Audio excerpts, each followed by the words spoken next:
Rise and shine, Miami Dolphin fans. It's game day. Guten Morgen. Is that right? Guten Morgen. Did I say that? Guten Morgen. I say Good Morgen morning. in Yiddish. You can say Guten Morgen in German. It's all good. Oh, there you go. Guten Morgen. That's right. I'll say it there since they're in Germany. But good morning, everybody. Fins up. It's game day. It's bright and early. I mean, literally. It's just not in Germany. Yeah, I know.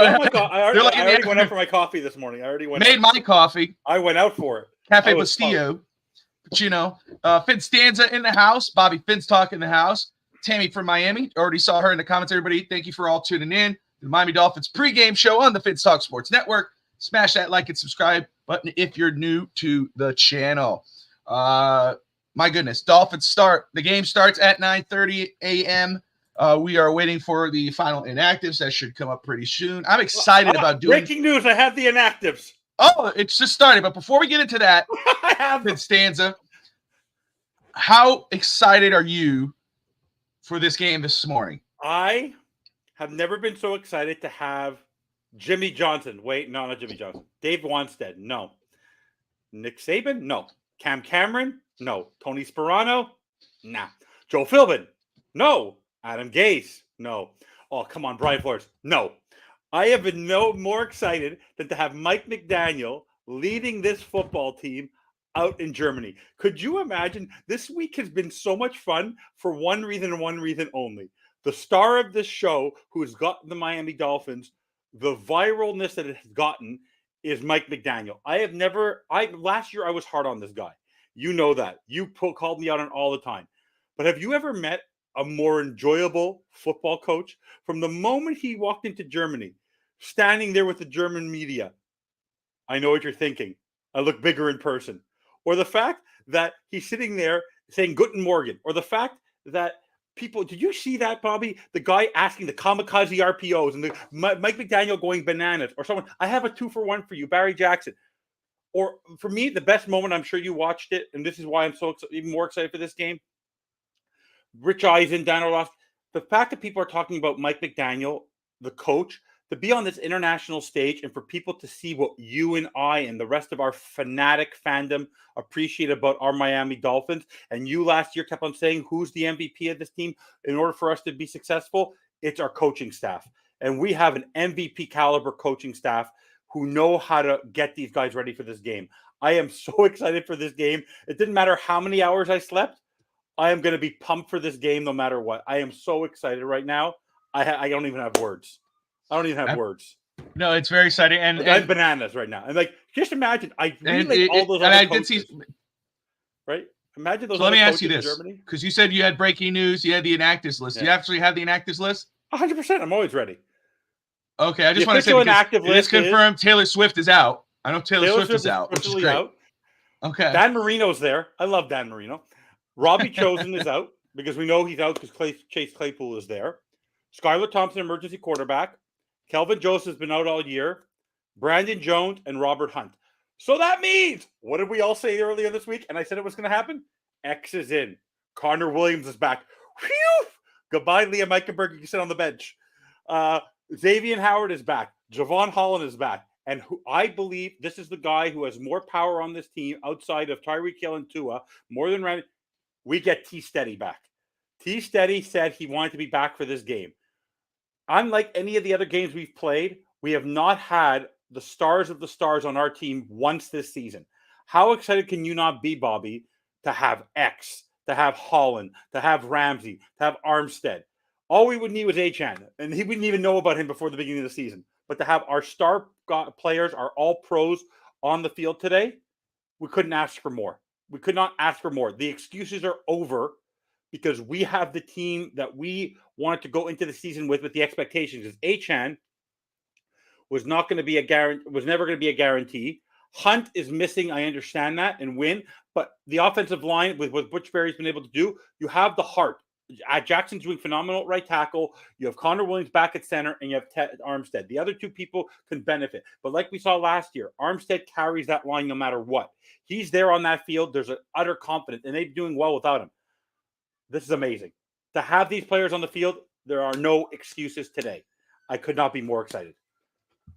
Absolutely. No, and it's again, it sucks that both our guards are out, our starting guards, but it's going to help that we have the bookends, Austin Jackson and Armstead on the left and right side, and our centerpiece, Connor Williams, who, remember, a lot of Dolphin fans were ragging on this guy, during a little beginning of the season, before the season, wanted to move him to guard, everything else. Now you see life without him. No, you see life without him. I'm just kidding. Holy crap, we need him back. We need him back. And now we got him back today in what could be the most important game of the season for the Dolphins' regular season, especially when you're trying to become the number one seed as we get closer to the midway point. And you want to definitely go into the bye 7-2, 6-3. Yeah, absolutely. And just to let Scotty know, because they closed the stadium. So even though the stadium has the open air boxes around the stadium, the roof is closed today. It is damp and cold there today. Oh, good morning, Scotty. Brett Lagasse in the house. And just glad he's here. Yeah, and Brett mentioned about how Eichenberg can theoretically start. Yes, but from what I understand for practice this week, unless something dramatically changed, Cotton and is it going to be at right guard and Jones at left, or they might flip them. I'm not sure what they did at practice, but those are supposed to be your starting guards today. Jones. Let me ask you that, because how can I ask this without trying to? I don't have a hand to play there. But who are you more comfortable with at left guard? Because to me, I would put Robert Jones Bobby, at right maybe guard. hide our names, eh? Maybe hide our names. I just see in the graphics, I see our names twice. Oh, yeah. Just let me that too. You could do that too, I know, but I always like to ask. So who am I more concerned about? What, Cotton or Jones? No, not Jones, right? Because you've been on Jones. He had a rough game last game, but he had the same rough game that Cotton had the week before, where they're not used to the snap count. They're not used to that. It's rough for them to be in gameplay. So they each took holding penalties, which sucked. But at the same time, I think they'll be fine. My question is, who would you rather have at left guard? Because I would put Robert Jones at right guard, and then my thing would be a debate between Lester Cotton and Eichenberg. Eichenberg has more experience. I think I'm more comfortable with Eichenberg when you have Connor and Taron Armstead right there next to him. Robert Jones has shown more consistency at the guard position, and I think last year when he did have to come play, he's played a little more with. He's a little less experienced than Cotton, a little bit less. So I think that maybe it really as the flip of a coin, but I think Jones is better on the left side than he is on the right. I think he's a little stronger on the left. Ender, that's a great question, and I'll start it off, and I'll let Evan follow up. Will the running game be a factor today? It has to be, especially at the start of the game, it has to be a factor. Miami, again, we're going to talk about the keys of the game, but one of my keys is you got to control the clock and convert on third downs, and you can't do that just through passing the football. You got to run the ball. But what could impact our running game today is the health of Raheem Mostert. He's been questionable throughout the week. I do expect him to play, but if that's right. If they, for whatever reason, maybe he, triggers whatever's bothering him or whatever, and then they go lean more Savon Ahmed and Jeff Wilson, does Miami begin to lean back to heavy passing? And you might have to. If this game becomes a shootout and Miami, for whatever reason, can't stop the Chiefs' offense, then yes, the running game will become an afterthought, and then Miami's going to be straight up trying to pass and kill it. Jones is better on the left. They swapped Cotton and Jones last week. Thank you, Brett. So do I get I see I'm not that dumb. I listened to Brett. And as much as me and Brett agree on most, I don't agree with that. Running game is very important to this team. No, 50%. It is good. Okay. But one thing we have to note, because I'm not sure if you're aware of the stat, they've only given up 2 rushing touchdowns the whole season, the Chiefs. They're very good against the run. Yes, they are. Well, Chris Jones. We do believe it's even though Mike McDaniel, he's been more balanced. He is going to be looking for Tyreek today. I don't want him to really be focused on that, but we do know that Tyreek is going to get the first look every chance they get. Well, Tyreek is going to want to make us have a statement game, but you know what? It would be key to see. Obviously, Tyreek he's looking for that 2,000 yards for the season, but I think Tyreek would prefer more to win against Kansas City than to get the 100 yards against Kansas City. I love watching college football trying to copy our offense and go outside and hike into the this team is to pass, set up the run, reads it, stopping, which forces them into throwing to Tyreek. Yeah.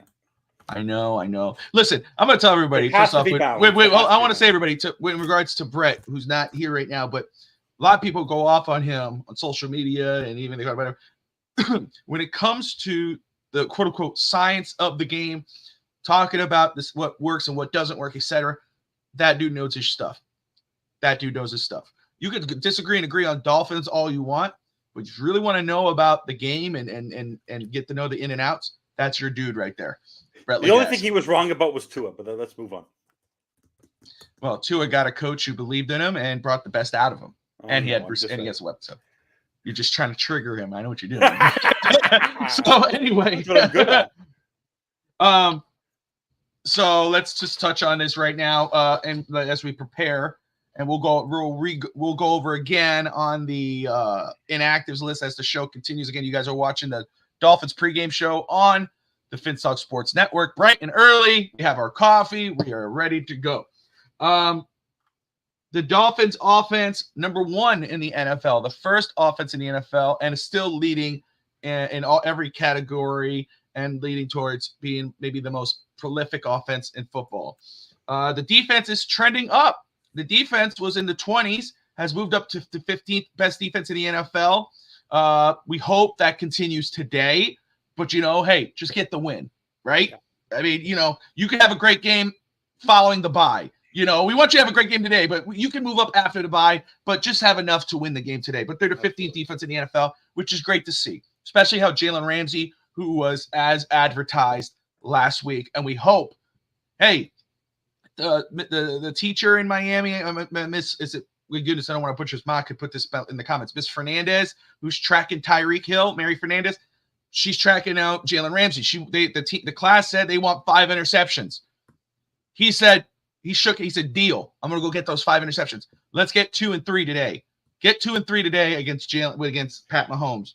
But I predict, by the way, just to make a point, at this point now, the person who's going to get more, I'll make this prediction now. The person who's going to get between now and the rest of the year, barring health, X should have more interceptions than Jalen Ramsey. Today's game or just in general? No, in general for the rest of the year over the course of this season. Oh, well, think about what he did with Byron Jones. To exercise more. Yeah. He's going to go more to exercise. People are going to stay away from Jalen Ramsey. And people seem to forget that the guy, even with his struggles, no guy since 2016 has more interceptions in the NFL than Xavier Howard. The guy plays defense like a wide receiver. Yep, he does. No doubt. Kansas City, we touched on it yesterday. Kansas City is the number 4 offense in the NFL and the number 4 defense. And FinStanza, the defense might be better than the offense this year. A lot of people are talking about Kansas City's. First off, we know what Kansas City is. There's no sleeping on Kansas City. They're the Super Bowl champions, well-oiled machine. Andy Reid, one of the best coaches in football. I mean, how many people get that name offensive guru, thrown at them? Offensive guru. Adam Gase, Philbin, Cameron, you go around the league on the different guys, Josh McDaniels, flop, but Andy Reid is that guy. He is a true offensive guru. What he did in Philly, what he's doing in Kansas City, obviously. Who's the second offensive guru that there's like no debate? It's Mike McDaniel. For sure. That is a legit, because again, I don't, look, we know what Tyreek Hill is, but this is what people have to realize. We knew the potential, right? There was always talk about the potential of Tua or the offense or a certain players, but you didn't see that before Mike McDaniel came to town. Raheem Mostert and Devon Achane was drafted in the 3rd round. Okay, Raheem Mostert was a 7th round back. He did very well in San Francisco, but not what he's doing in Miami. Tyreek Hill was, to me, the number 1 receiver in Kansas City in the NFL. I debated Harrison, my brother, from Cooper Kupp to Tyreek Hill. I said Tyreek Hill. He said Cooper Kupp. Tyreek Hill is better in Miami than he was in Kansas City. Okay? From this offense going to the 20s before McDaniel to top 10 to number 1 this year, he's only in his 2nd year. But you can't argue the dude is an offensive guru. He knows what he's doing. He knows how to get the best out of his players. And that's what's going to be so interesting today. I don't want to say the teacher versus the student, okay? But I want to say you're going against the OG offensive guru against the new guy, the hot young guy, the guy who is fired up. You know what I mean? It's going to be a very exciting game in terms of coaching styles, in terms of who's going to outcoach who. It's very exciting. Go ahead. One reason, but I will say the reason why the Chiefs defense has been better than the Chiefs offense, if you notice, they haven't had to go into a shootout yet this year. And No. the big difference between them this year, and I'm going to tell you that has an effect. Eric Bieniemy not being there and replacing him with Matt Nagy, who was there last year, but what he did in Chicago as a head coach and he's never been the OC in Kansas City. The offense is a little bit different this year. Like they're not putting up. They beat the Bears by a lot, and they may have won again, but they beat the teams they were supposed to beat. But when it was tight games, they haven't had a superstar game. When they played Jacksonville, they won by 8. They were tight games. The defense kept them in the game. You have Patrick Mahomes, you have Travis Kelce. You're going to be a star team no matter what. But their defense has kept them in a lot of football games this year. The offense, there's been moments where our offense has kept us in more games than the defense so far this year. Now it's the defense's turn to keep us in the games. And let me just say as well, let me go over this very quick. Yeah. And well, I'm going to say this because I don't want to forget. And then Evan, let me say this, and then we're going to I want to go over something, and then you can respond. This game is, again, to me, the most important game of the season. Okay, you got the Super Bowl champion Kansas City Chiefs 6-2 against the Miami Dolphins 6-2. If the Dolphins beat the Chiefs, it's only up from here. All right, I think this is more important than Philly and the first time in Buffalo, facing Buffalo. Good morning. What's up, Gabby? Gabby, Bobby saying hi. Hi, Gabby. But let's touch very quick. I just want to recap the games. Hello.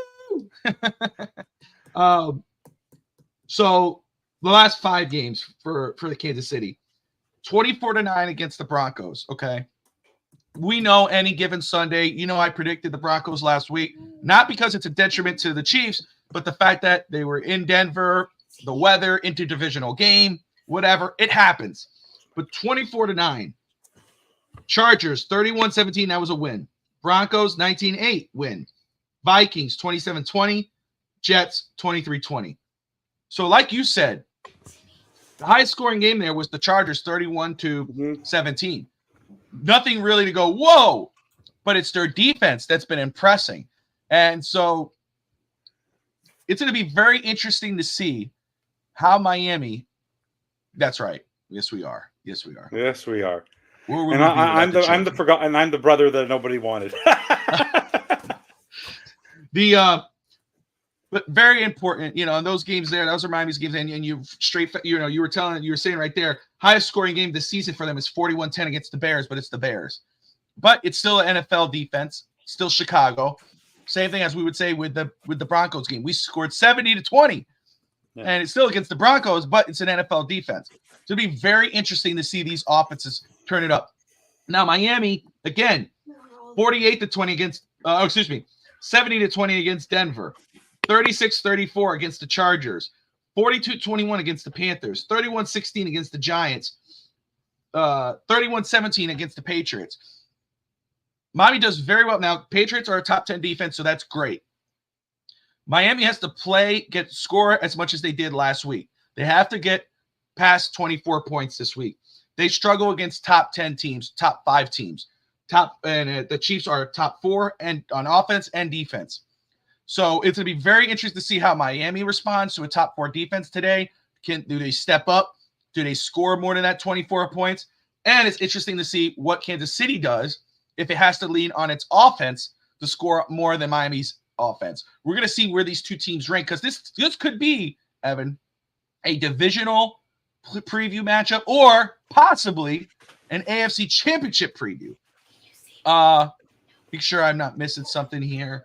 There was something else I wanted to touch on, but other than that, your response, sir, to what I'm talking about. All I can say is I totally agree with you. I don't have anything to disagree with you on. Whoa. I don't have anything to disagree with you on. All I can say is I'm just watching things going on. I have the distractions behind me. But can you understand how self-aware this team is? You know what I mean? That's the difference. And that's why I'm happy they're on the international stage. Had this been if this game was in Arrowhead, I think we'd all be talking a little bit differently today. If this game was in Miami, we'd be talking about it differently. The fact it's a neutral game on a neutral stadium, doesn't it feel like it's like the orange, the Cotton Bowl or the Peach Bowl? It's putting two great football teams on paper, and we're an amazing team on paper. They're an amazing team with their history over the last couple of years.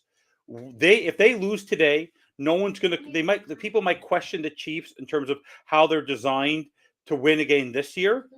But if the Dolphins lose, there's going to be a lot of negativity. Like Mike McDaniel said, if we win today, we're going to the Super Bowl. If we lose, what does it change? Because the best thing that can happen to us today, yeah, we're 7-2.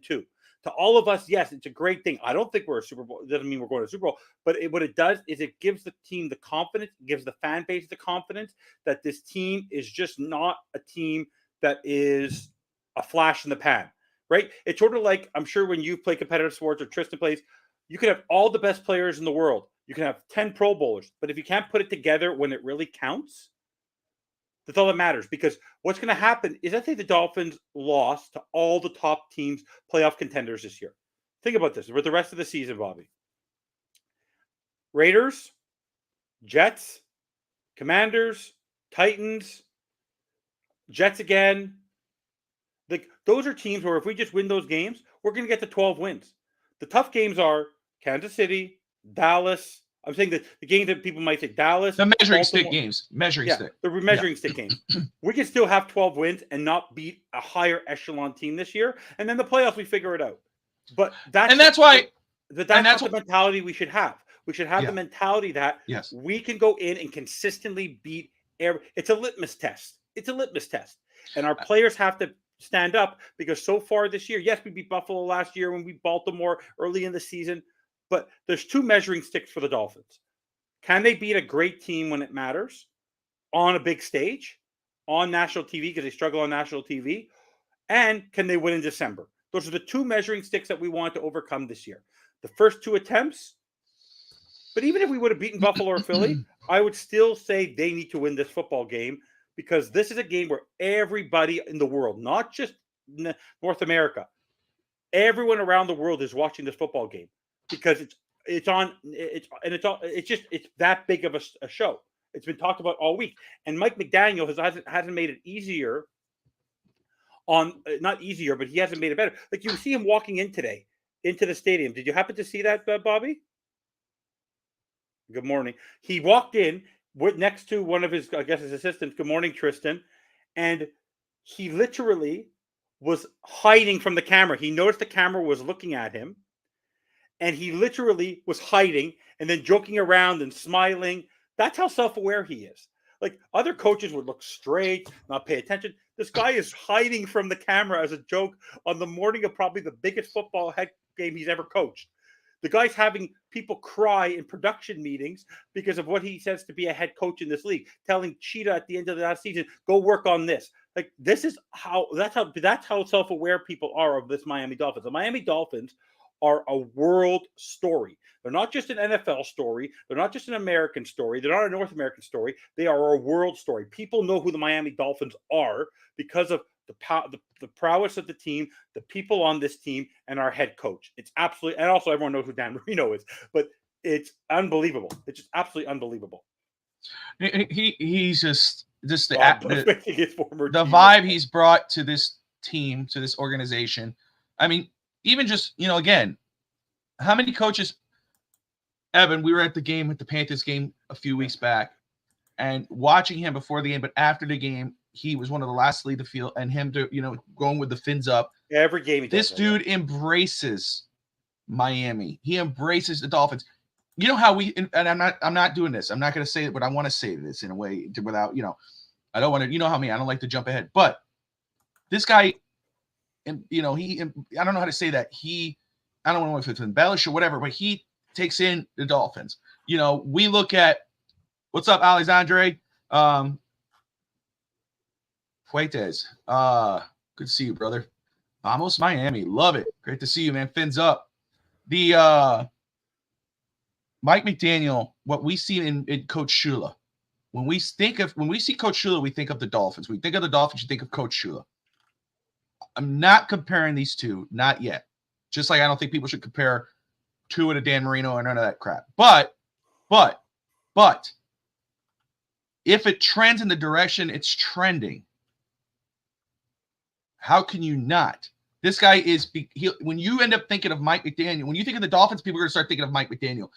I'm wearing my Dolphins gear all week this week and at work, and everybody keeps talking about Coach McDaniel. Oh, you guys, I love your coach. Man, your coach, dude, he's so smart. The way you look at his offense, look how he presents himself. People know. Can you get yeah, man. Brazil Dolphin fans, fins up. Watching from Brazil, that is awesome. I just want to mention, so for Alexander, just that, because it's the 20th anniversary of NFL Network today. So congratulations to the NFL Network. They've done a phenomenal job. They're looking at next year, Spain or Brazil to host the game. Really? Oh, man, that would be great for wouldn't that make sense to have Alexandre to watch the Dolphins? Wouldn't that be in Brazil? With our, to have Miami and Brazil? Absolutely. You want to get people to that game? You bring Miami to Brazil. Oh, boy. Let's revisit in 10 years. And again, I think it's safe to say that right now. I mean, it's not a false, it's not a thing where you go, oh, dude, you're just saying that. We say that about every coach. This is different. And you see them, and it's what you see after the game. It's what you see in the interviews, the press conferences. It's the way he carries himself and the way he embraces the Dolphins. I mean, you have Eric Spoelstra, who, when it comes to McDaniel and Spoelstra's up here. He's a 3-time champion coach, one of the greatest of all time in his respective sport, NBA. He's dressing like Coach McDaniel for Halloween with his kids.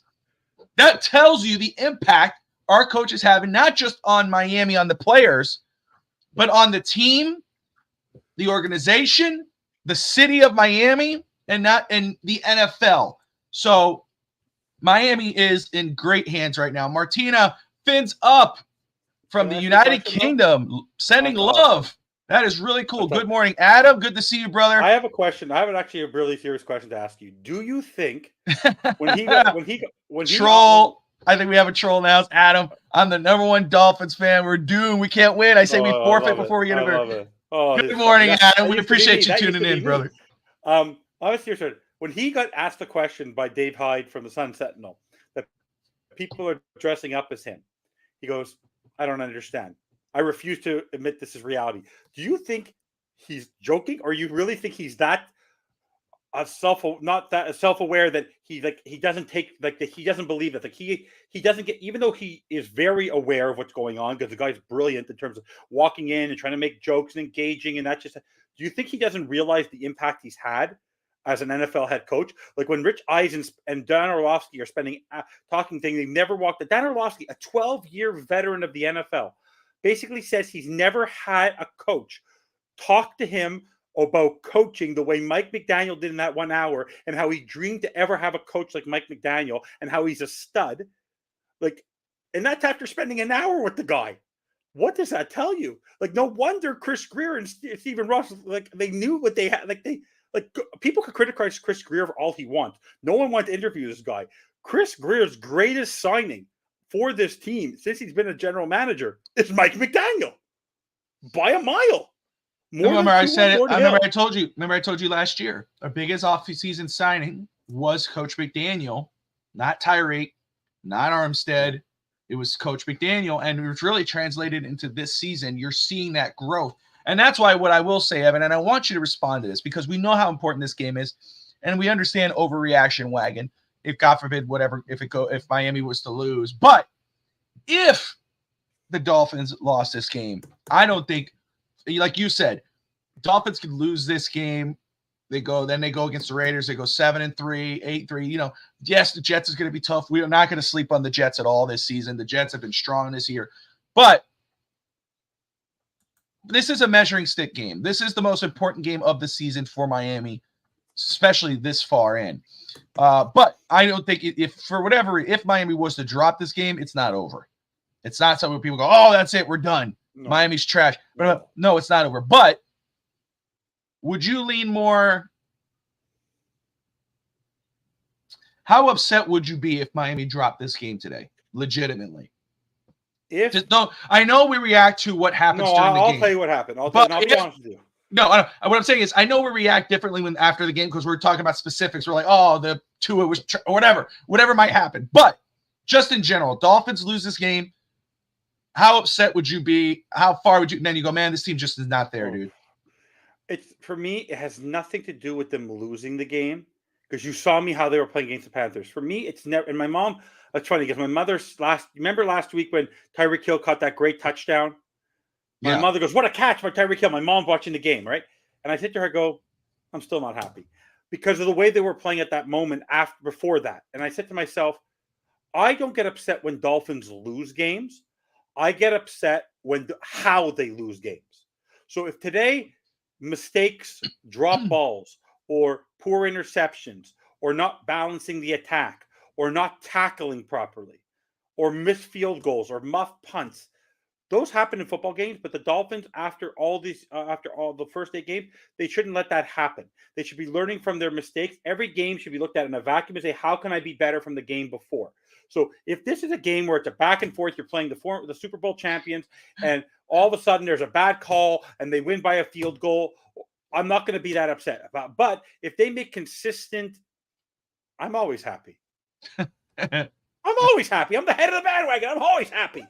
That's a little. You're not always happy. No.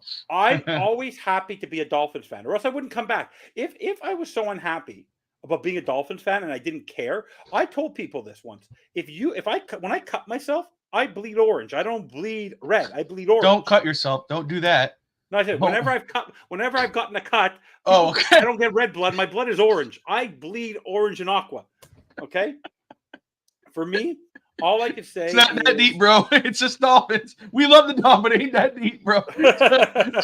All I can say is I get my frustration when, like, for example, when I used to rip on Jason Sanders as much as I did, it was the fact that they never adjusted to the fact that Jason Sanders was struggling, or Mike McDaniel not adjusting to balancing the attack on the running game. He's balanced the attack. Tua making a bad throw. I have more frustration with Tua than I have with Jason Sanders right now because he's making ill-advised throws and relying on his anticipation very often. On guys, if it's Tyreek Hill, no, because what ends up happening, you've ever noticed his interceptions? They're never it's never with Tyreek Hill. It's never with Waddle.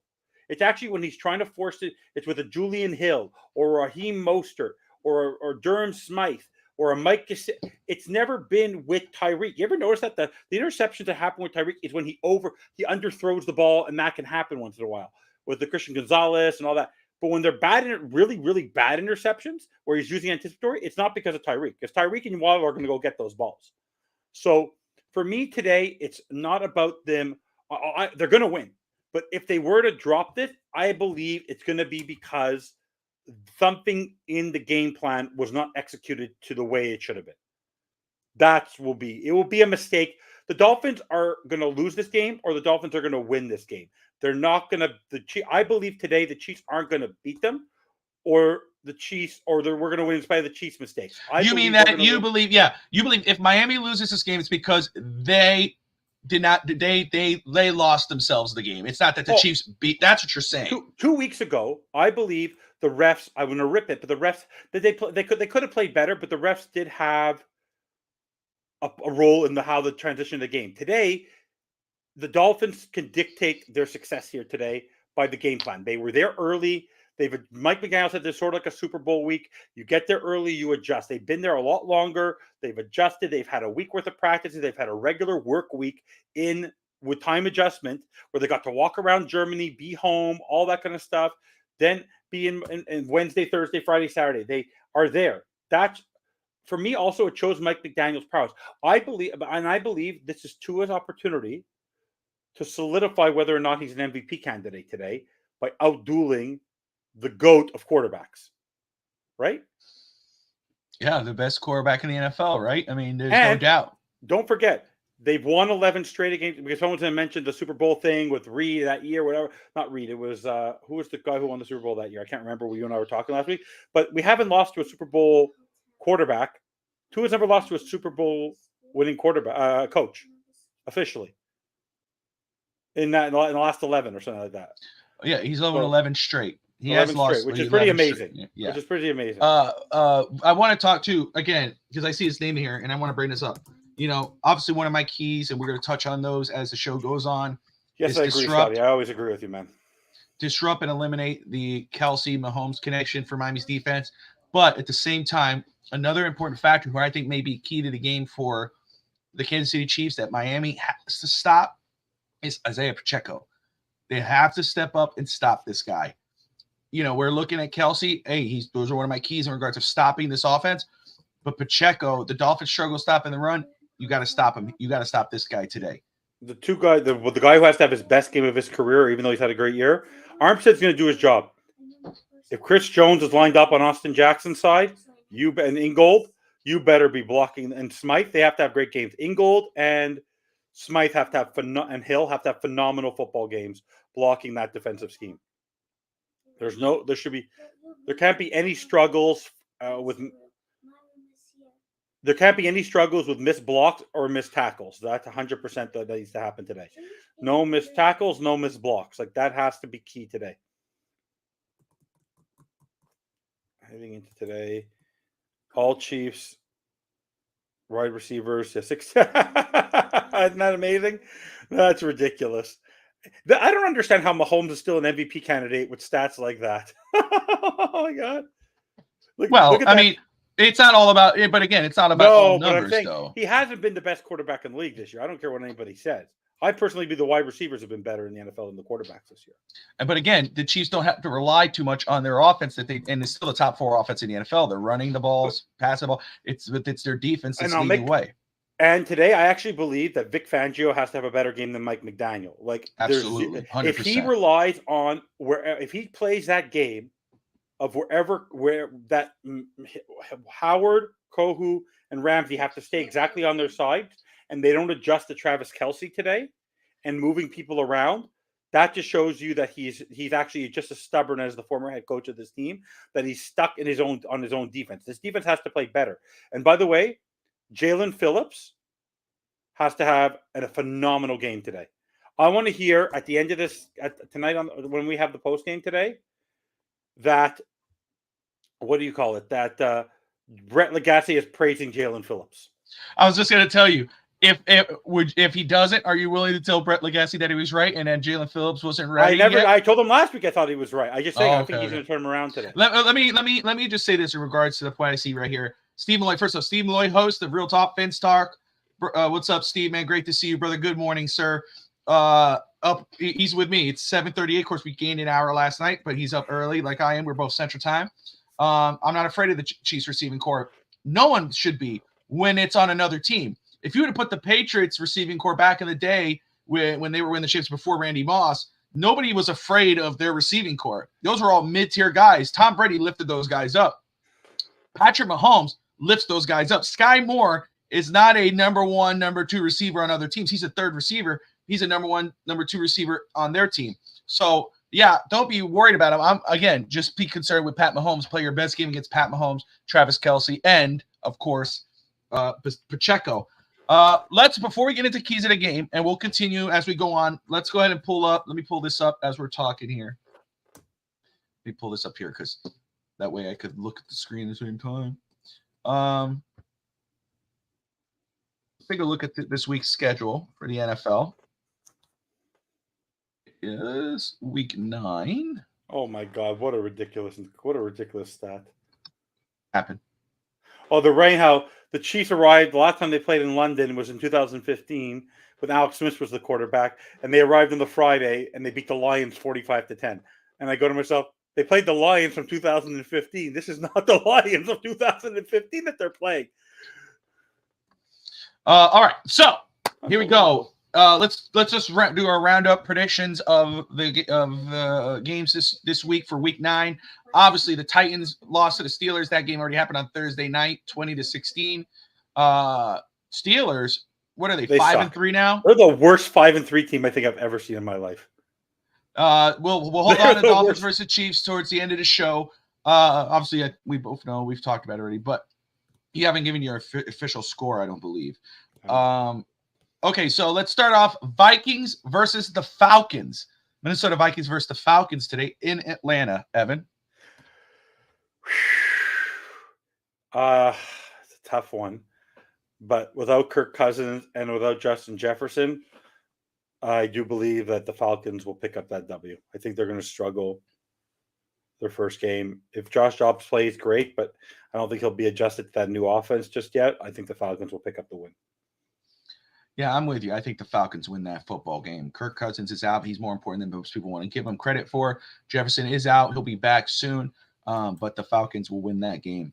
In regards to Will Levis, I will just say, again, Steelers defense is not a defense to sleep on.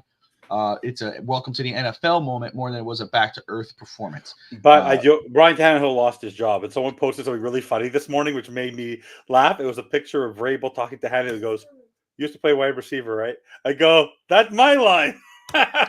The Chicago Bears taking on the New Orleans Saints today. How does that roll? How do you think that goes? Badgett still playing. Fields is not back. The Saints will pick up the W. Yeah, Saints at home. I'm rolling with the Saints. The Los Angeles Rams versus the Packers. All the love in the world for our friend Dave Stager, but I'm going to roll with the Rams today. Big news. It's actually going to hurt my fantasy because I have Jared Goff on a bye. Ooh. And unfortunately, I couldn't pick up another quarterback in my other league. And Matthew Stafford is unlikely to play. If that is the case, then I take the Packers. Really? Wow. Yeah. Okay. No, if there's no Matthew Stafford, they don't stand a chance. The Packers will pick up the W. All right. I'm going to stick with the Rams on that one, but good info going in. The I'm always ready. Commanders travel to New England to face the Patriots. Do the Patriots pick up a W here, Evan? Who's going to New England? I missed that interruption. Commanders. Go to New England? After last week's game, I think they have a sour taste in their mouth. I think the Commanders go in and beat the Patriots at home. I'd like the Commanders to win. I'd be happy if the Commanders won, obviously, for two fronts. Commanders will win. But I got the Patriots beating the Commanders. All right. Win. You could say that 4 more times, and I'm still going to stick with my prediction. Commanders are winning. Seahawks go against the Baltimore Ravens. Ooh, that's going to be a great game. And I'm rolling with the Seahawks just because I want Baltimore to lose. I'm actually thinking that this will be a come-to-earth game. I love the Seahawks. I don't know what it is about them. Yep. I want to just let you know something. And I think I told you this story. My cousins who live in Portland are diehard 12th man. Unfortunately, their son, who's the sweetest kid, Gabriel, has muscular dystrophy. And he's in a scooter. And he is what a wonderful kid. And he gets to go to every single game. The Seahawks have done so much for them and their family, their team. And that Pete Carroll. I'm telling you, he's had his moments. He's made his goose. But let me ask you, Bobby, outside of Mike McDaniel, which coach gives you more joy to watch than Pete Carroll? I love Pete Carroll. Outside of Mike McDaniel. No. Well, yeah, no, I love Pete Carroll. He's one of my favorite coaches. Smith, and what he's done with Geno Smith. Yep. For sure, 100%. And look at Russell Wilson now. You know who the quarterback whisperer truly was, and it was Pete Carroll. Yep. Yeah, true, 100%. Pete Carroll is one of my. He's in there, and I think they're going to stuff it down. I think they're going to actually have a great game. Good morning, Eric. I think the Seahawks are going to pick up the win. I'm with you. I'm going with the Seahawks again. I love Pete Carroll, one of my favorite coaches in the NFL. Has been for a while. Before when he was leaving Southern Cal, going to the NFL, I wanted Miami to get him. Of course, we know where that went. Tampa Bay Buccaneers versus the Houston Texans. Who do you got? After last week's game, it's at home. It's in Texas. Actually, a buddy I know, actually flew down to the game because he likes to see every stadium. He's ever been to Houston, so they went to Houston to see the game. I think C.J. Stroud is going to pick up. He's going to be frustrated after the game that he lost to Bryce Young in Carolina last week, and I think the Texans pick up the W for Alex now for today. There you go. You didn't make your prediction. I'm going to. I'm rolling with the Houston Texans to pull up the victory today against the Buccaneers. That's for Alex and Alfred. So the Arizona Cardinals versus the Browns, the number 1 defense in the NFL, Cleveland Browns. I'm rolling with the Browns. The Browns, they're my pick and survivor today. No more Josh Dobbs. Maybe Kyler Murray will play. I don't think they've announced anything like that. But won't matter. Deshaun Watson is 100%, and he did play well the last time he was 100%. The last time he got injured against the Colts, he wasn't 100%. So you're actually going to have some offense to go along with that defense. The Browns all day long. You got the Indianapolis Colts versus the Carolina Panthers. I believe Panthers pick up their 2nd win today. Am I wrong? The game? It's in Carolina. Carolina picked up their 2nd win. There you go. Giants versus the Raiders. You know what? I think the Raiders they start their Aiden O'Connell. They got a new coach. I like what I've seen from him. I love his press conference. I think they got a fire in him today. I think they're going to pull out a win against the Giants. I don't know if you knew or you didn't hear the story this morning. I was listening to it a little bit. How they were announcing, I think Ian Rappaport was talking about it with Mike Garofalo and Daniel Jeremiah, that the day before the game, the morning of, the assistant coaches and the team were laying into Josh McDaniels. There was something up there. That game, he wasn't even all there. Like, he was completely shattered. He lost that locker room. And I think this is another Rich Bisaccia kind of thing for today. I think they'll battle. There's no chance they're going to win in 2 weeks. I can tell you that. They're going to get destroyed. But I think that Aiden O'Connell and that group will go into New York, because if De Niro or whatever his name is, it's in Las Vegas. It's in Vegas. I know, but if they don't have Daniel Jones playing and they have that guy who threw 9 passes for -7 yards again playing, and they rely on the running game, no matter what, they don't stand a chance. All right, here's a big game: Dallas Cowboys at Philly. Who do you got? I think this is the game that, even though I've been hard on him, I think this is the game that Dak Prescott overcomes what he's had to overcome, similar to what the Dolphins need to overcome today. And I believe they go into Philly, who I believe they are going to be able to contain. And I believe that the Dallas Cowboys are going to beat the Philadelphia Eagles. I just have this feeling this is their game of the year, and I think they're going to overcome it. I just have this weird feeling. Good morning, Cap. Fins up, brother. Good to see you, my man. Yeah, I'm with you. I'm going with the Cowboys. Cowboys will win this football game. Yeah. That's for Wingate, but also I do believe it's going to go down that way. I think it's an interdivisional game. It is in Philly. Yes, the Philadelphia Eagles, obviously, no joke, not saying that at all, but I think the Cowboys will pull this off. I guess you could call it an upset. Here's another big game. The Buffalo Bills traveling to Cincinnati. You said this last week. Repeat it, sir. What happens? The Cincinnati Bengals are going to hand the Buffalo Bills their lunch, because the Buffalo Bills, have you seen so far this year, have been a slow starting team. They are not. They are, with that defense, they're not going to be able to contain T. Higgins, Boyd, Irwin, and Chase. And I don't care what anybody says right now. Tua's been phenomenal, but no quarterback over the last couple of games has been better than Joe Burrow. Joe Burrow was playing poor with an injury. This guy last week made the San Francisco 49ers forget that there's parity in the NFL. Brock Purdy literally came back down to earth last game. Even with Christian McCaffrey, the NIU, guess they had Debo out, but I don't care. Brock Purdy won this many games in a row, blah, blah, blah, blah, blah. Joe Burrow is a big game quarterback. Yeah, Josh Allen is not. I don't care what anybody says. If I told you tomorrow, Bobby, you had to go play one game, Josh Allen, Joe Burrow, you're taking Joe Burrow. 100%. And it's at home. And their offensive coordinator, Lou, forget his last name, is going to have a phenomenal game plan. I don't think the Bengals are going to crush them. I think the Bengals I'm with you. I think the Bengals, it's in Cincinnati. Them. Night game. I think the Bengals are coming along. I agree with you 100%. Joe Burrow is showing why he's the number one. He was the number one. My girl pick. Before he says it. Miss Finn's in the house. What's up, girl? Always good to see Miss Finn's. We pulled the Miss Finn's today. We started at 8:00 Eastern. That's how she does her shows on weekdays. Yeah. More fun than last night. So the next game is a big one for Miami, no matter how you stretch it. The Chargers versus the Jets. I'm going to roll with the Jets on this, and I hate to say it. I think the Jets will win this football game. It's in New York. Their defense is no joke. They're finding ways to win. Dude. The Chargers defense sucks. Their offense obviously scored. They're good. They could score. But I don't know if even the Chargers defense could stop the Jets offense. Where are you rolling to? As much as I like to vomit, because vomit is green, just like the Jets uniforms. Yeah, I agree. Diarrhea green. I call it diarrhea green. There's one thing I dislike. If there's one thing I dislike more equally, by the way, they're beautiful. Oh my God, it's Mike McDaniel with his daughter. What a beautiful sight. As much as I dislike the Jets, They're more. The one thing I dislike just as much as the Jets is the hype on Justin Herbert, who's won nothing. I'm taking the Jets. You're taking the Jets? Yeah, that defense. I make you a bet that I make you a bet that he throws at least 2 picks.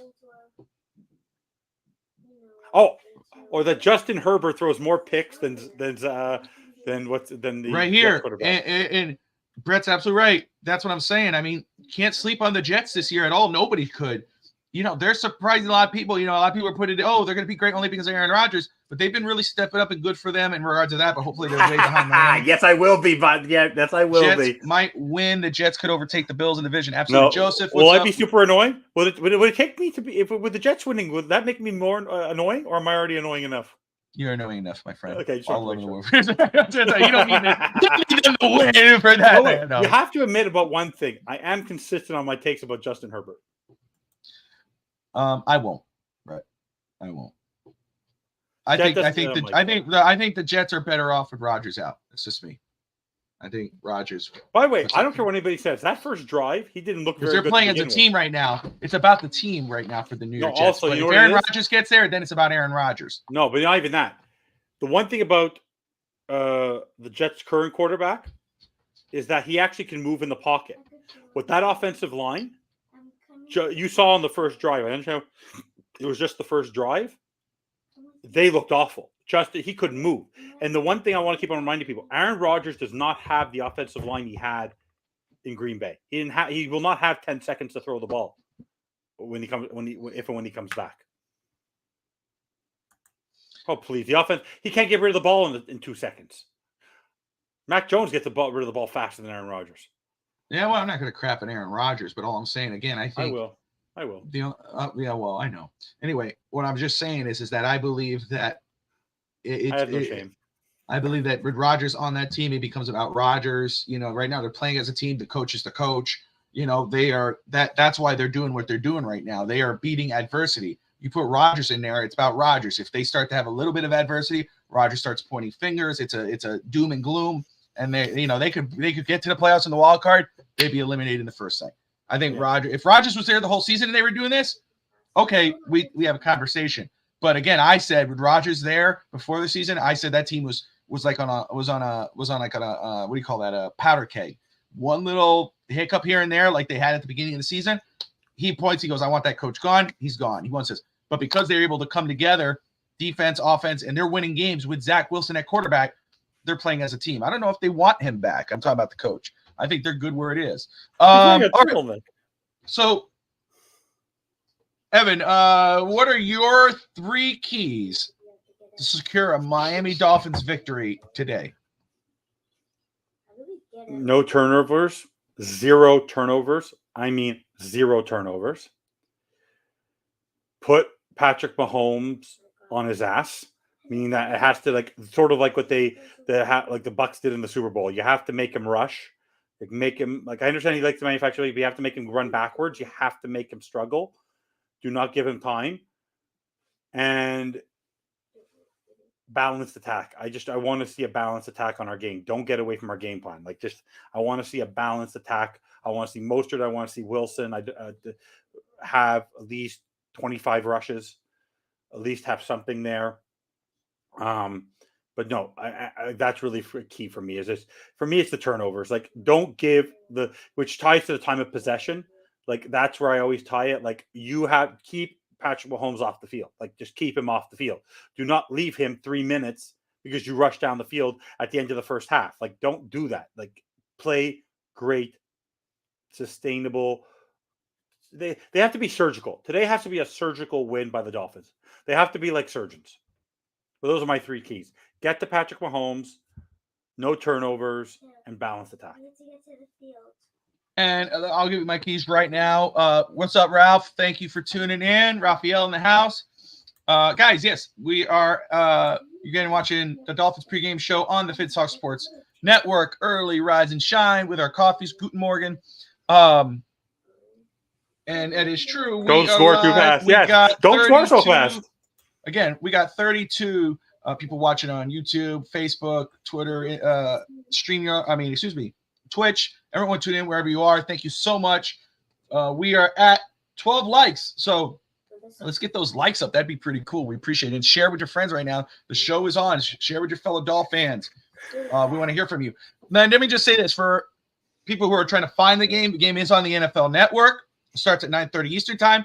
If you're in Miami, and let's say you don't have the NFL Network, I believe it's on NBC 6 in Miami.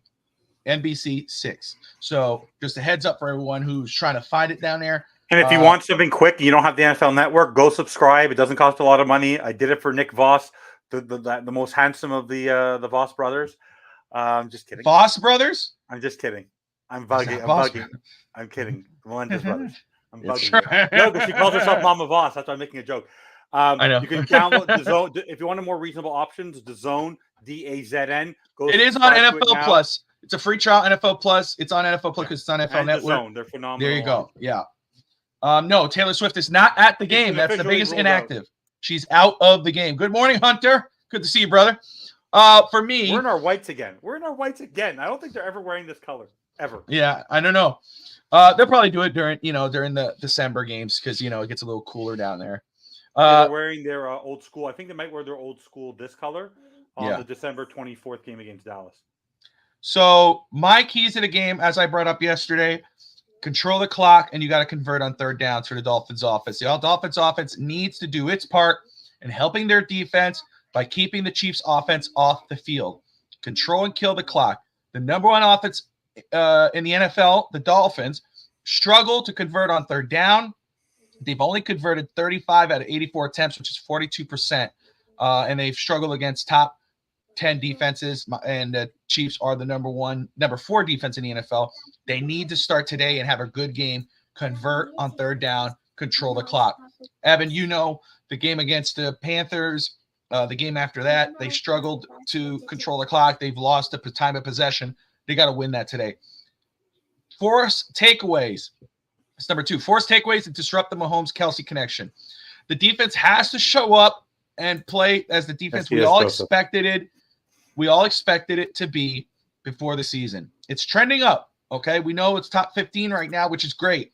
With Howard, Holland, and Ramsey all playing, force takeaways, win the turnover battle. I agree with Evan.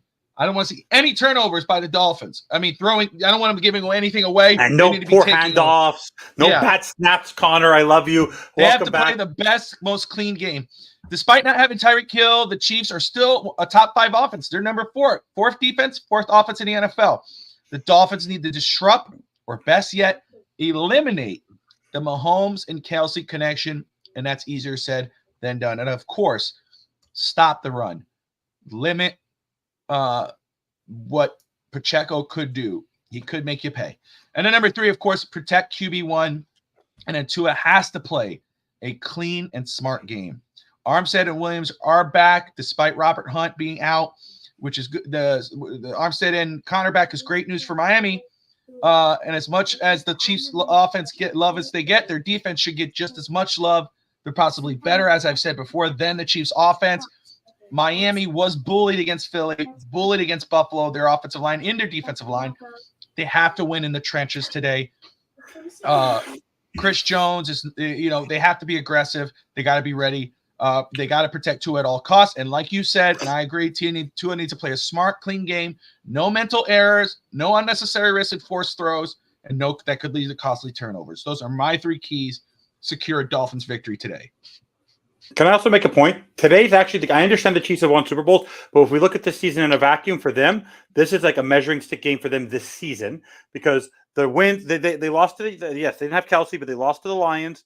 They beat the Jaguars, who were awful at the beginning of the year. They destroyed the Bears. They squeaked out a win against the Jets without playing frickin' Zach Taylor or whatever his name is, that awful quarterback. They almost lost to the Vikings. They were on the last couple plays of the game. They beat the Broncos by 11. We beat them by 50, mind you. They beat the Chargers. We beat the Chargers, and they lost to the Broncos. So even for them this season, they're 6-2. Hasn't been I'm the kings of the NFL 6-2. So for both teams today, they all both. What I'm saying is that there's a reason why this is going to be an amazing football game. Is both teams want to have a phenomenal football game. They both want to have phenomenal football game. One wants to get over the loss they had last week. The other one wants to prove something to people. And let me just say this, and this is not to disagree or anything like that. I'm going to give you the counter to that, and that is, this is their first kind of measuring stick game, etc. This season, I'm saying Joseph says, Chiefs haven't played anyone good. Also, let's just make this perfectly clear. And again, not disagreeing, but just saying, Chiefs are Super Bowl champions. They are the measuring stick. Okay, they're the lead dogs. They won the AFC. They've won the Super Bowl. They're the lead dogs. They are the measuring stick. So we could say, since we had 4 backups on the online, just first of all, Scotty and I love to do this. Next man up. They were bullied on both sides in both games. We still have a top 3 offensive line. Hold on. Exactly. With all the backups. So I don't want to hear all that crap. It was our backups. Or the refs. We talked about the refs. But let's not pretend that Miami should not have been in that position. They were. Miami has to do better in this game. We can't say at the end of the game, if we lose this game, you don't leave it up to the referees. Don't leave it up to that stuff. Pull out the win. You have the talent to do it. FinStanza said it on Bandwagon. I talked about it yesterday, though. I countered it. But FinStanza said we have more talent on our team than we do on the Chiefs. So no matter if anybody's injured or the referees, we should win that football game. Anyway, I digress. So let's touch on. I want to touch on some numbers. I was right about the offensive line, left to right. Armstead, Jones, Williams. What's up, Wingate? Good to see you, brother. Williams, Cotton, Jackson. I think Miami got lucky. The game isn't in Arrowhead. Absolutely. We understand that. 100%. I said that before that game, and I believe that the Chiefs are playing in Miami. It'd be a Joseph. That's key, man. That's key. Miami. That's one of the reasons why I think Miami is going to win this game. Yeah, I believe too. And Wingate, you might change your mind about being so harsh because we've actually predicted your Cowboys are going to beat the Eagles today. So say sorry. My opinion too, Scotty. I know, brother. It's all good. But again, as Evan has said, with all those backups on Miami's offensive line, Miami, top 3, top 5 offensive line in the NFL, they've been showing up. Credit to Butch Berry. But we can't say when they suck and they get bullied in these top games, but they only have backups. No. If we're going to praise them when they're doing great, we got to say, hey, man, you got bullied in these important games. Backups are not. It's next man up in the NFL. The Dolphins are fully healthy, or the Dolphins are never fully healthy. Every team in the NFL is not healthy. Every team has injuries. That's why it's so important about depth. That's why it's so important about next man up and stepping up and winning games. Every team has injuries. That's why I'm not about, but that guy's – huh? Say what? That's why people can rip Butch Berry for all he wants when he first came in here. Yeah, there's a reason why 100%. They hired him. There's a reason why Frank Smith is there. Our offensive line is a top 3 offensive line in this league this year with all the ripping. They played 10 players, and we're top and I just 3. And we brought this up, Evan, and this is why we love what's about Miami's chances today. What Joseph has said and what Scotty's repeating is right here too. Miami left for Germany early. They're there. I love it. Oh, Hunter, look at Hunter. Miami leaving for early gives them a couple days to adjust. They're adjusted to it. They've practiced there. They're ready to go. They're waking up. They're ready to go to this game. There's no tiredness. We don't want to put that in, but Miami is probably better adjusted to this than the Chiefs. Let me run through some numbers here, FinStanza. Points scored per game this season. The Kansas City Chiefs in 8 games. They scored 23.4 points a game. That's 12th in the NFL. To the Dolphins, 33.9 points a game, first in the NFL. Points allowed per game. The Kansas City Chiefs only allow 16.1 points a game. That's second in the NFL. So as you can see, defense better than their offense. Dolphins allow 25.5 points per game average. They're 25th. Yards per game, offense. Chiefs 381 points or 382 yards per game. That's fourth. Who's number 1? Miami, 453 yards per game. Yards allowed per game. Defense. Kansas City, 288 yards per game. That's only 4th in the NFL on defense. To the Miami Dolphins, they give up 329 yards per game, which is 15th. So, again, offensively, Miami's been defensively on the Chiefs. The Chiefs' offense has been this compared to their offense. So, very, very key to keep an eye on that and to when we're paying attention. The Dolphins are 16-15 all time against the Chiefs, but are just 1-3 since 2010. Dolphins are 1-4 in international games, but those games were in England. We're all in England. Excuse me, 1-4 in England. Kansas City is 2-0, and those games were one game was in England and one was in Mexico. The last time these teams met was in 2020. Chiefs won 33-27. In that game, Tua Tagovailoa hit Mike Gesicki for 2 touchdowns, and the Tyreek Hill, who was playing for the Chiefs, scored twice for Kansas City. Let me make sure. Yep, and Evan Brett brought this up earlier. Obviously, we know the Chiefs. Tyreek Hill played for the Chiefs. Agba, who I do think will see the field, played for Kansas City in 2019. Tight ends coach John Embry, who's the tight ends coach for the Dolphins and assistant head coach, was the Chiefs tight end coach from 2006 to 2008. Sam Madison was the Chiefs defensive backs and cornerbacks coach back in 2019 and 21. And John Embry's son, Connor, is the Chiefs wide receivers coach. The Dolphins, Chiefs, Ravens, and Jaguars all 6-2. Jaguars it's on a bye week, are they not? So they'll be 6-2 no matter what. Baltimore, I think we both predicted loss, right? So Miami could leave this game today sitting alone on top of the AFC. That's why this game is so freaking huge and so exciting and important. Right now in the playoff standings, the Chiefs, I guess by tiebreaker. Yeah. And by the way, if they lose, strength of schedule, right? Strength of schedule. Is that what I'm seeing? Yeah. Yeah. The Kansas City Chiefs are the number 1 seed currently, despite being tied. They're the number 1 seed. Dolphins are 2, Jacksonville 3, Baltimore 4. This is playoff prediction or playoff standings currently. Kansas City, Miami, Jacksonville, Baltimore, Pittsburgh, Buffalo's at number 6, Kansas City at 7, Jets at 8. Of course, we know Cincinnati is 9. They're trending up. Want to hear something scary? As crazy as this sounds, you want to know what this is more critical? The worst case scenario will be we lose and the Bills win. Then we're in second in the division without even blinking. I know you're absolutely right. That's why, again, such an important game. Miami has to come the football game. Just win. All right, you have the players to win. You have the stars to win. Win. And I will say for everybody, guys, coverage on the FinStanza Sports Network is not done for today. Again, we after the show, we're ending in just a little bit. We're all going to watch the game. We're going to go crazy sometime this afternoon. If not, you'll watch the announcement this evening because I have hockey for my son. Yeah, so let's just say 8:00 Eastern time. Join us on the FinStanza Sports Network for the post-game show as we react live to the Dolphins beating the Chiefs, and the Dolphins going 7-2. If they don't, God help me, I will need earplugs because I know FinStanza is going to go nuts, but we're all going to have a blast. FinStanza. So maybe that's why they should always win. I know. Oh, my goodness. Well, even then, you still go nuts.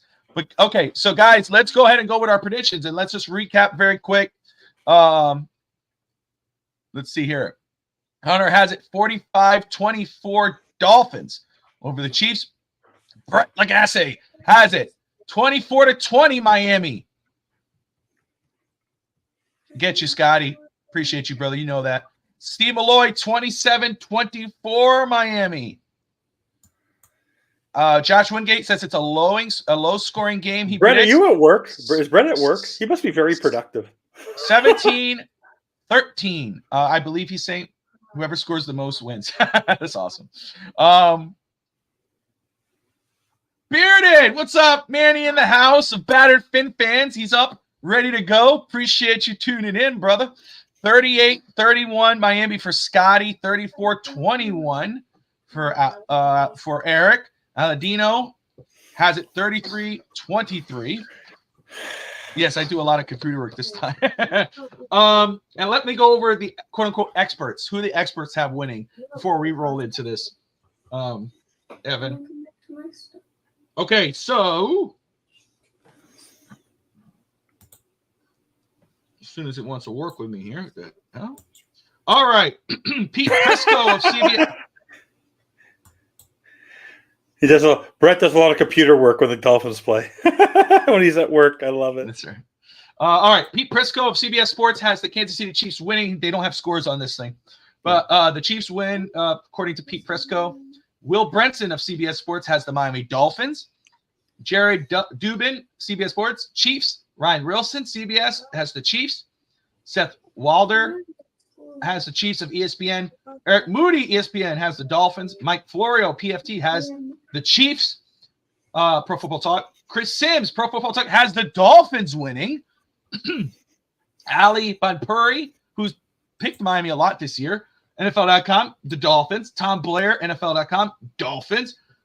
Brooke Sarsarimo, NFL.com, Dolphins. Gennaro Fleece, NFL.com, Chiefs. Dan Parr, NFL.com, Chiefs. So there you go. Daniel, 24-17 Miami. Love to see it. All right, FinStanza, it's time. It is time to make your official prediction, sir. We know who you think's going to win, but tell us the score. 33.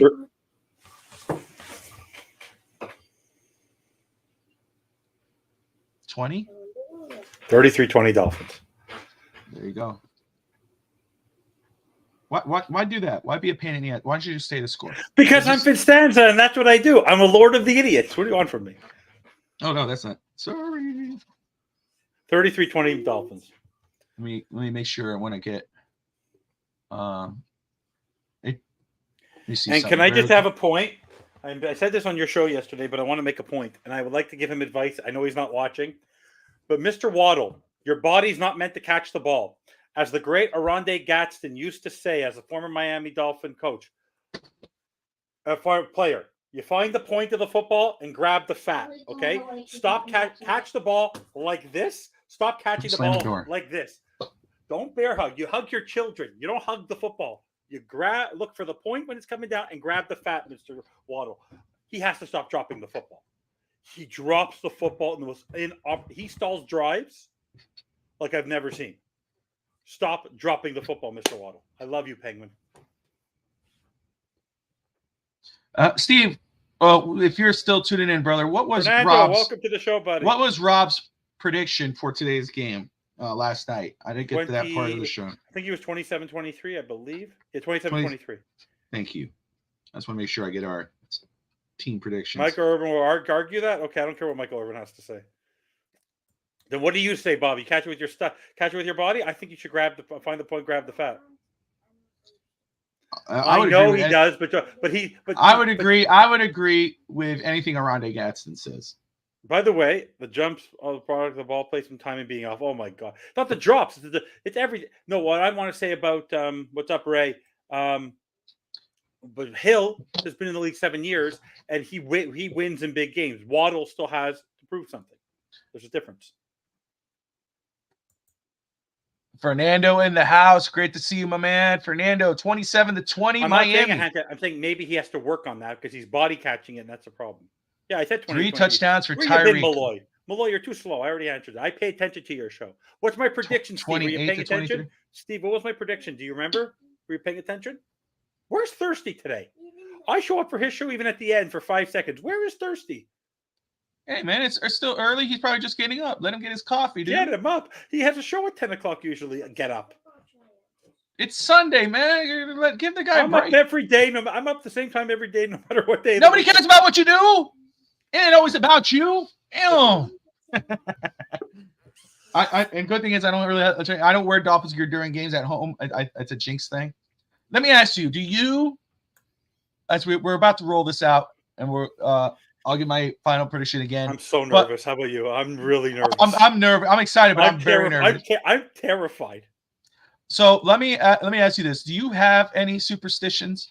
Is there anything that like you go, I can't do that? There's a game on. My superstition is for the last year and a half, I have to wear everything Dolphins. Okay. I wear Dolphins underwear, Dolphins socks, Dolphins jersey, Dolphins hat, Dolphins wristband. I have to be draped in Dolphins, and I have to be watching the game. Oh my gosh. For me, I have to watch the game. Two things. I have to be draped in Dolphins. During a game, if I'm at the game, I could wear gear. But when I'm at home, I don't wear the gear. To me, it's a superstition. I do not like answering the phone during a game. I won't answer the phone. I do not like answering. I don't do anything. I go pee. Yeah. I don't even go pee. Yeah, I don't like answering the phone. Ralph knows that, Ralphie boy, he'll call me and I go, "What do you want?" He goes, "I know, I'm sorry, I have to tell you something." I'm like, oh my God. No, actually, by the way, true. One time, the Dolphins were losing and I bent my toe a certain way and all of a sudden they started winning. I kept my foot like that and we won the game. The other superstition, no affection. I can't, all of a sudden the wife wants to give a kiss or the kids. I'm like, hey, no. Is the job finished? Yeah. Don't do that. Yeah. By the way, if we somehow lose today, I will blame Brett because Brett's saying this is the last time he's picking the Dolphins against a winning team. So because he picked the Dolphins, if they lose, I'm going to blame him. So Brett, if we lose today, it's your fault. But I get that, I do understand that because I kind of feel a little nervous too. Nothing we do is working. Nothing we do. Oh, Brett. But I will say again, proof. Tati, all of a sudden, she goes loving, right? For 2 years back. But she goes, give me a kiss. I'm like, honey, no, I don't like that. She's like, I go, if you do it, we're going to lose the game. Something's going to happen. We're winning. Just stop. So she goes and sneaks a kiss. All of a sudden, interception. It was a pick six. I looked at her. I'm like, she goes, it's a coincidence. I go, no, it's not.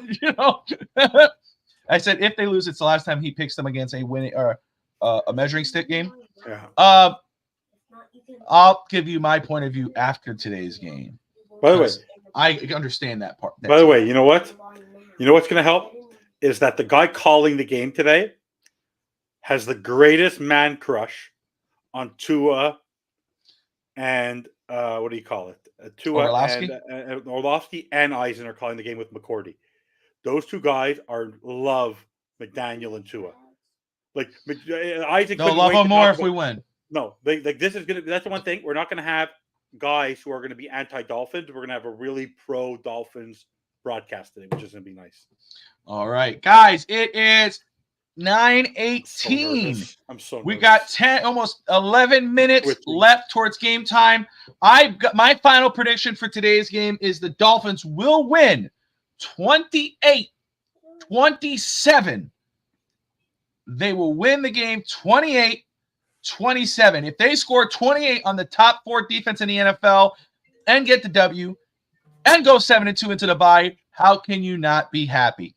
But that is, again, join us tonight on the Miami Dolphins post-game show. Win, lose, or draw, we will be there to react live. Join us. We appreciate you. As always, Dolphin fans, like, subscribe, and most importantly, fins up. We'll see you guys tonight.